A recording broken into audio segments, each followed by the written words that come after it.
Hi, I'm Matt Beeston. I'm an NLP trainer and performance coach. I help grassroots and professional athletes get better results faster in their sport.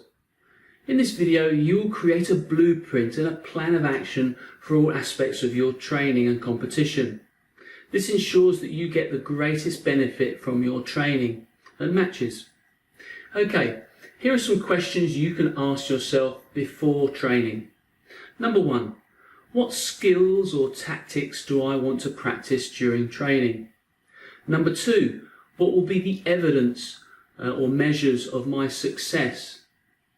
Number 3. What specific actions do I need to take to practice these skills or tactics? And finally, what beliefs do I have to have regarding my ability to achieve an improved level or performance?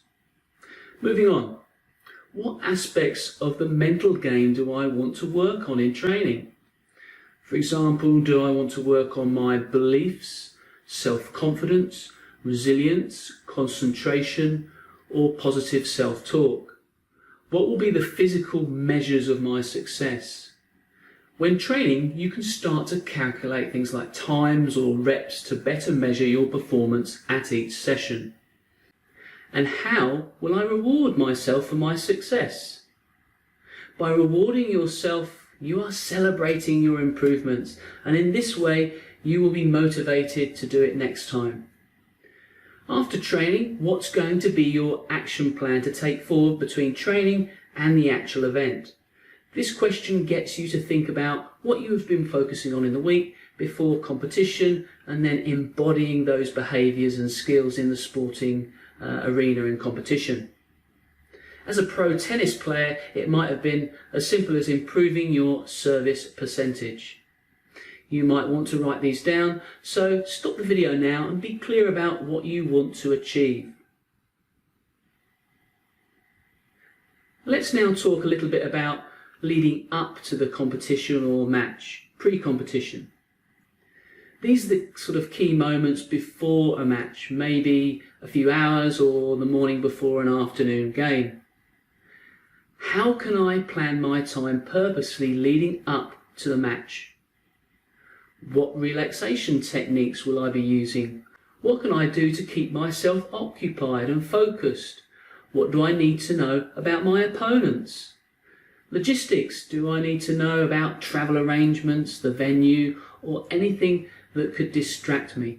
Finally, for this section, what tactics do you need to pay attention to? I'm sure you're already doing most of this. However, by thoroughly planning the lead up to competition, you can be in the right possible mindset and obviously condition. The next question relates to the event itself. During a match, there will be times, say at half time or in the changeover, where you can ask yourself these questions. This will allow you to analyse your performance and become more aware of what you need to focus your attention on. Number 1, what specific part of my game am I using well? What part of my performance do I need to pay more attention to? What do I need to be more aware of about my opponent, the environment, or my teammates? What can I do to achieve success today? What NLP techniques am I using? What other techniques would be useful? How effectively am I using my 5 senses? How am I responding to the information I am gaining? As you can see, there are many things that we could address during this period in the match. I've listed many questions. You might just want to focus on 1 or 2. Okay, let's talk about post-match, where we review the event. Review the match or competition. What worked well for you? What do I need to work on further?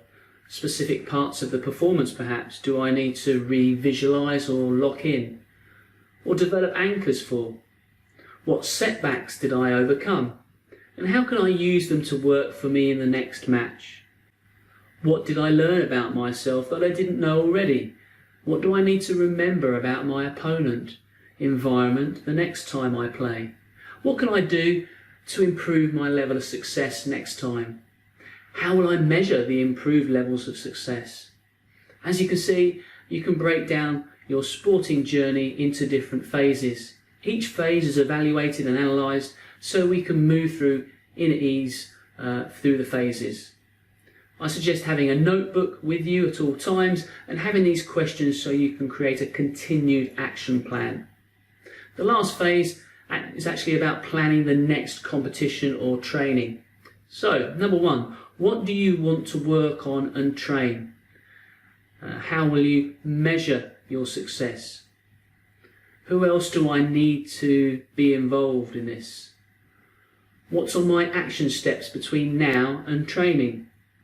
What needs to be planned and what needs to be done prior to training? What new things do I want to work on in training? And what else can I do to ensure I have fun at training to keep motivated and succeed? Okay, we have addressed all the different questions for your sport and how you might go about evaluating and strategizing. I've given you many questions to think about. Just start with 2 or 3 for each phase. As you start to do this, you won't need to remember all the questions, you'll just do it. Okay, that's it for this one. If you want to gain access to the full potential of your mind and body and get amazing results in your sport, then why not complete our online sports psychology program? It has over 30 videos of content to help you train your mind and become a more consistent and successful athlete or player.